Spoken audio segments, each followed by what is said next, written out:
Bonjour, donc je m'appelle Sophie Druel et je suis pharmacien épidémiologiste spécialisée en maladies infectieuses.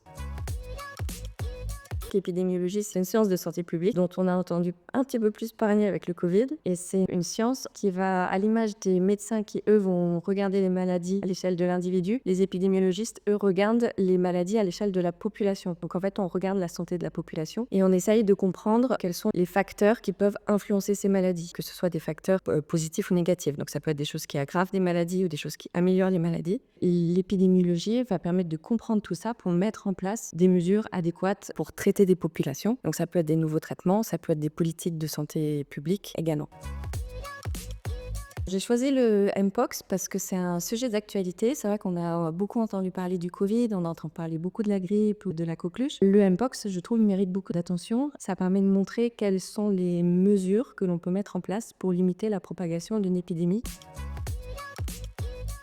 Alors, le Mpox, concrètement, c'est une maladie qui a été découverte assez récemment. Elle a été découverte en 1958 dans un laboratoire au Danemark chez des singes qui étaient en captivité. D'où le nom, en fait, de la variole du singe. Alors, il faut savoir que ce ne sont pas les singes qui transmettent la maladie, mais ça a été pour la première fois identifié chez le singe. Et ensuite, donc, c'est une maladie qu'on a détectée chez des hommes en 1970. Ça reste assez récent. Le cas a été identifié grâce à toute la surveillance qui a été faite pour la variole dans les années 70 dans le but d'éradiquer cette maladie. Et c'est seulement une vingtaine d'années plus tard qu'on a vu vraiment des cas qui ont été rapportés dans d'autres pays en dehors du continent africain, parce qu'initialement, c'est un virus qui a été identifié pour la première fois en République démocratique du Congo. Et donc, c'est dans les années 2003 qu'on a commencé à voir le virus en dehors du continent africain, aux États-Unis. Et plus récemment, on a vu l'épidémie de la maladie qui a complètement évolué. En 2022, on a eu des cas qui sont apparus simultanément dans plein de pays du monde. Depuis 2023 et 2024, on a vu apparaître en fait un nouveau clade du virus. Donc en fait, c'est le virus qui a muté. L'OMS a classifié cette maladie comme une urgence de santé publique de portée internationale, tout simplement parce qu'on ne connaît pas encore beaucoup ce nouveau clade. On ne sait pas encore très bien comment il se transmet, quelle population il va cibler davantage, etc.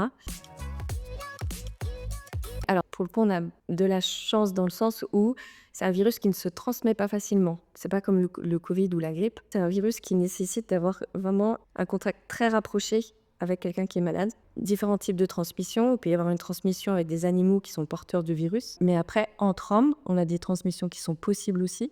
Ça peut être des transmissions qu'on appelle directes. Ça peut être le toucher. Donc, c'est une maladie qui fait des vésicules sur la peau. Donc, si on touche les vésicules, ça peut être un moyen de transmission. Ça peut être aussi si on a des contacts très rapprochés, quand on s'embrasse, etc. Après, on a des transmissions qu'on appelle indirectes. Donc, si on est au contact d'une literie ou du linge ou de la vaisselle qui a été contaminée par ce virus. Et enfin, on a aussi des cas de transmission pendant la grossesse de la mère à l'enfant qui ont été rapportés. Donc, on n'a pas encore énormément de cas pour expliquer l'impact que ça peut avoir sur le bébé, mais c'est une transmission qui est possible également. Il faut savoir qu'en France, la situation est actuellement, on peut dire, sous contrôle, dans le sens où on a très peu de cas rapportés. On a très peu de cas signalés en 2024. Et notamment, pour l'instant, on n'a pas de cas de ce nouveau virus que l'on nomme clade 1B. Aujourd'hui, on est dans une phase où il faut surveiller, détecter les nouveaux cas pour permettre de mettre en place des mesures de prévention, de protection le plus rapidement possible.